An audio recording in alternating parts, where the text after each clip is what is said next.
ডাকাতকালী কথাটা শুনলি হঠাৎ যেন বুকটা কেঁপে ওঠে। আগেকার দিনে ডাকাতদের কথা অনেক শোনা যেত।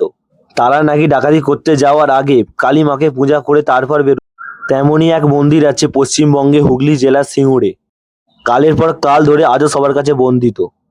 চলুন কিভাবে আপনারা আসবেন জেনে নিন। সিঙ্গুরের আগের স্টেশন নসিবপুর। নসিবপুর থেকে শুধুমাত্র 15 মিনিট লাগবে। 15 মিনিটে আপনারা সিঙ্গুরের ডাকাতকালী বাড়ি পৌঁছে। আপনারা সিঙ্গুর থেকেও যেতে পারেন, আপনারা নসিবপুর থেকেও যেতে পারেন। আমার যেহেতু বাড়ির সামনেই, আমি জানি আপনারা কোথা থেকে গেলে আপনাদের তাড়াতাড়ি হবে। নসিবপুর আসার জন্য অনেক ট্রেন রয়েছে। Howrah Goghat local, Howrah Arambagh local, Howrah Tarakeswar local. আপনারা তো স্টেশনে তো চলে এলেন। স্টেশন থেকে নেবে বাঁ দিকে গিয়ে অনেক টোটো কিংবা অটো দাঁড়িয়ে থাকবে। 10 টাকার বিনিময়ে আপনাদের সিঙ্গুরের ডাকাতকালী বাড়ি পৌঁছে দেবে। যা, প্রত্যেকবারের মতো আপনাদের ইন্ট্রো দিতে ভুলে গেছি। Hi guys, welcome back to my YouTube channel Monojit. আজ আপনাদের ঘোরাবো সিঙ্গুরের বিখ্যাত জায়গা সিঙ্গুরের ডাকাতকালী বাড়ি। আপনারা যদি নসিবপুর দিয়ে যান, আপনাদের একটা রোড পড়বে। রোডটার নাম হলো তারকেশ্বর রোড। শ্রাবণ মাসে প্রচুর ভক্তবৃন্দরে এই রাস্তা দিয়ে যাতায়াত করে। শ্রাবণ মাসে এই রাস্তায় ভিড় একদম চোখে পড়বার মতন। আপনারা যে এই রাস্তা বাঁ দিকটা দেখতে পাচ্ছেন, এটা হলো শ্যাওড়াপুলি। এটা দিয়ে আসলে আপনারা শ্যাওড়াপুলির দিক দিয়ে আসবেন। আমি যে রাস্তা দিয়ে আসছি, এটা দিয়ে আপনারা গেলে সোজা গেলে একদম তারকেশ্বর পৌঁছে যাবেন। কোনোদিনও যদি টাইম হয়, আপনাদের সিঙ্গুরে আরো বিখ্যাত জায়গা ঘুরিয়ে দেখাবো। চলুন, আপনারা তো সিঙ্গুরে ডাকাতকালী বাড়ি পৌঁছে গেলেন। এবার তো মাকে পুজো দিতে হবে। ডাকাতকালী বাড়ির সামনেই রয়েছে প্রচন্ড সম্ভব দোকানে সিঁদুর, আলতা, শাড়ি আর ঠাকুরীয় যাবতীয় সবকিছু জিনিস এখানে পাওয়া যায়। চলুন মন্দির সম্পর্কে বিস্তারিত জেনে নিই। মন্দিরের সাথে জড়িয়ে আছে মা শারদার রোমহর্ষকর ঘটনা। এমনকি জাগ্রত কাহানি শুনলে অনেকেই চমকে ওঠেন।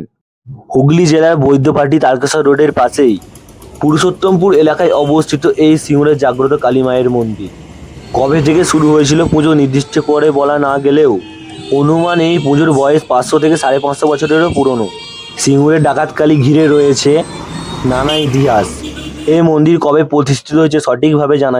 এই পুজো কবে প্রতিষ্ঠিত হয়েছে সেই নিয়েও মতবিরোধ আছে।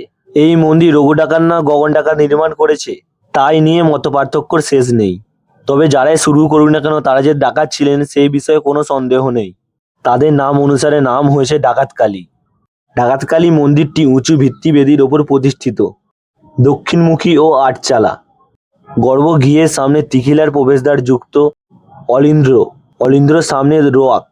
গর্ভগৃহের সামনে একটি মাত্র প্রবেশদ্বার। মন্দিরের ভেতরে শুধু মা কালী নয়, মন্দিরের ভেতরে দেয়ালে শোভা পাচ্ছেন নানা দেবদেবীর মূর্তি। মন্দিরের গর্ভগৃহে প্রায় 9 ফুট উঁচু একটি মূর্তি রয়েছে। এই মন্দিরের কালী সিদ্ধেশ্বরী কালী নামে পরিচিত। ইতিহাস ঘাঁটলে জানা যায় রঘু অথবা গগন ডাকাত ঘট প্রতিস্থাপন করে এই পুজো শুরু করেছিলেন। তখন ঘট পূজা হতো, তখন মন্দির তৈরি করা হয়নি। অতীতে এখানে গভীর জঙ্গল ছিল। কথিত আছে ঠাকুর রামকৃষ্ণকে দেখতে মা শারদা কামারপুকুর থেকে দক্ষিণেশ্বর যাচ্ছিলেন। তখন পথে রঘু ডাকাত ও গগন ডাকাত মায়ের পথ আটকে দাঁড়ায়। ডাকাতি করাই ছিল তাদের মূল উদ্দেশ্য। এই সময় রক্তচক্ষুর মুখ দেখতে পায় ডাকাতরা।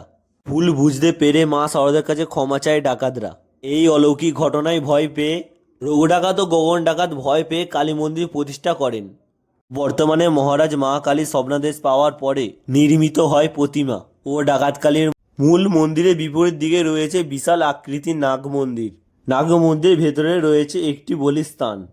বৈশাখ ও শ্রাবণ মাসে যে সমস্ত ভক্তরা পায়ে হেঁটে তারকেশ্বর যান, তারা প্রথমে মায়ের দর্শন করেন, কিছুক্ষণ বিশ্রাম করে নিয়ে তারপর বাবা ধামে রওনা দেয়।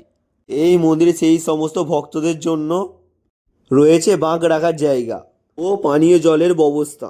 মন্দিরের সাইডে যে সমস্ত মেলাগুলো দেখতে পাচ্ছেন, সন্ধে হলে এই মেলাগুলো খোলা হয়। প্যান্ডেল দেখে মনে হচ্ছে কিছু না কিছু একটা অনুষ্ঠান আছে। আমরা যদি প্রথম গাড়ি কিনি, প্রথম পূজা আমরা সিঙ্গুরের মা ডাকাতকালীর কাছে দিই। চলুন এবার মায়ের মুখটা দর্শন করা যাক। আপনারা যদি কেউ কোনোদিনও যদি আসেন সিঙ্গুরে, অবশ্যই সিঙ্গুরের মা ডাকাতকালীর কাছে আসবেন। সিঙ্গুরের মা ডাকাতকালী কাউকে কোনোদিনও ফেরায় না, সকলের মনস্কামনা পূরণ করেন। আমরা আমাদের মা ঠাকুমাদের মুখ থেকে শুনেছি বাংলা নানা ডাকাতদের গল্প। মন্দির খোলার টাইম হলো ভোর 4টে এবং 2টোর সময় বন্ধ করে দেওয়া হয়। ফের 4টে থেকে খোলা হয়, 4টে থেকে একদম রাত্রি 10টা পর্যন্ত খোলা থাকে। আপনারা এই টাইমের মধ্যে আপনারা পুজো সম্পূর্ণ করতে পারেন। এবং মন্দিরের অপর দিকে রয়েছে বাবা মহাদেবের একটি মন্দির। এখানেও আপনারা এসে বাবা মহাদেবের দর্শন করে যাবেন এবং আপনারা বাবা মহাদেবের কাছে এসেও পুজো দিতে পারবেন। এখানে আসলে আপনারা দেখতে পাবেন কোষ্ঠী পাথরের একটি শিবলিঙ্গ, যাকে একটি নাগ দেবতা জড়িয়ে রয়েছে। পাশে রয়েছে হনুমানজি এবং গণেশজির একটি মূর্তি। বাবা মহাদেবের